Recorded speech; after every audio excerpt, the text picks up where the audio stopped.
Assalamualaikum warahmatullahi wabarakatuh. Perkenalkan, saya Diana Safitri dari Fakultas Ekonomi dan Bisnis, Prodi Manajemen, dari kelas Manajemen 25A. Di sini saya akan mengerjakan tugas agama dari pendidikan agama mata kuliah yang diampu oleh Pak Asgaf Aznan Siregar. Adab menuntut ilmu dalam Islam. Ilmu menurut pandangan Islam. Ilmu adalah cahaya yang menerangi jalan hidup. Ilmu dalam Islam menempati peran penting. Ada banyak ayat Al-Quran dan hadis yang mengharuskan umat Islam untuk menguasai ilmu.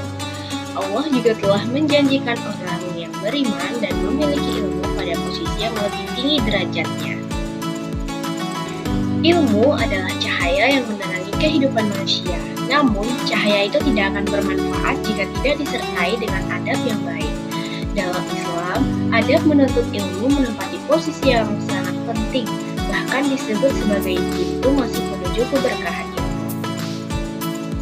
Ayat-ayat Al-Quran yang ada ayat dalam Al-Quran. Berikut salah satu ayat yang menyebutkan pentingnya ilmu. Allah akan meninggikan orang-orang yang beriman di antara kamu dan orang-orang yang diberikan ilmu beberapa derajat. Quran Surat Al-Mujadilah ayat 11. Yang maknanya Allah memuliakan dan meninggikan derajat orang yang berilmu. Adapun sunnah Nabi Muhammad SAW, salah satu hadis yang menyebutkan pentingnya ilmu yaitu menuntut ilmu itu wajib bagi setiap muslim. Hadis riwayat Ibnu Majah. Jadi, mengapa ilmu itu penting? Karena dengan ilmu kita dapat memahami ajaran agama dengan lebih baik dan dapat mengamalkan dalam kehidupan sehari-hari. Dengan ilmu juga akan terjadi peningkatan kecerdasan, pengetahuan, keterampilan, dan keberhasilan dalam berbagai bidang. Ada jenis-jenis ilmu. Ada beberapa jenis ilmu yang dapat dipelajari, yaitu ilmu agama. Dalam ilmu agama, kita akan mempelajari syariat, akidah, dan etika Islam. Lalu ada ilmu umum. Contoh ilmu umum dapat kita pelajari diantaranya adalah sains, teknologi, dan ilmu sosial. Lalu ada ilmu praktis, yaitu keterampilan dan pengetahuan untuk kehidupan sehari-hari. Jadi ada beberapa hal yang meliputi adab menuntut ilmu dalam Islam. Yang pertama ada niat yang ikhlas, di mana setiap amal bergantung pada niat. Seorang penuntut ilmu hendaknya menata niatnya agar belajar semata-mata karena Allah Subhanahu wa Ta'ala, bukan untuk mencari popularitas ataupun pujian. Dengan niat yang ikhlas, ilmu yang diperoleh akan menjadi dan membawa manfaat dan mendekatkan diri kepada Allah. Yang kedua, menghormati guru. Guru adalah orang yang mengajarkan jalan menuju ilmu dan kebenaran. Menghormati guru berarti menjaga adab ketika berbicara, bersikap sopan, dan menghargai nasihatnya. Imam Syafi'i pernah berkata, "Aku membuka lembaran kitab di hadapan guruku dengan sangat pelan karena aku takut udara dari lembaran itu mengganggunya." Yang ketiga, rendah hati atau tawadu. Ilmu yang benar akan membuat seseorang semakin rendah hati, bukan sombong.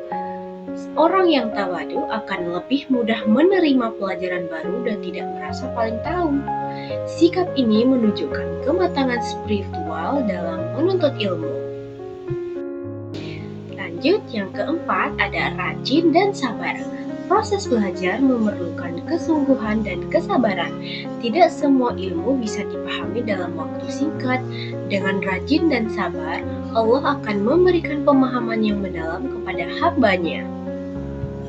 Yang terakhir, mengamalkan ilmu. Tujuan akhir dari menuntut ilmu bukan hanya mengetahui, tetapi juga mengamalkan. Ilmu yang tidak diamalkan tidak akan memberi manfaat Sebagaimana sabda Rasulullah Shallallahu Alaihi Wasallam, ilmu tanpa amal seperti pohon tanpa buah. Hadis riwayat Abu Nuaim. Adapun tanggung jawab seorang muslim. Tanggung jawab seorang muslim adalah menuntut ilmu tidak sebatas usia, tidak terbatas usia karena mencari ilmu sepanjang hayat. Selain mencari ilmu, juga seorang muslim wajib mengamalkan ilmu tersebut dan mengajarkannya kepada yang lain. Adapun tantangan dalam menuntut ilmu, ada beberapa tantangan yang harus dihadapi, yaitu rasa malas, gencaran sosial media, kurangnya akses di beberapa daerah terpencil, dan ketidakpedulian mengenai pentingnya ilmu. Jadi teman-teman, menuntut ilmu adalah ibadah dan adab adalah ruhnya. Dengan menjaga adab, seorang pelajar tidak hanya mendapatkan ilmu, tetapi juga keberkahan dan petunjuk dalam hidupnya. Adab seorang penuntut ilmu lebih utama daripada ilmunya. Imam Malik bin Anas. Terima kasih. Jadi sekian penjelasan saya mengenai adab menuntut ilmu dalam Islam. Jika ada kekurangan, saya mohon maaf. Saya akhiri di sini. Wassalamualaikum warahmatullahi wabarakatuh.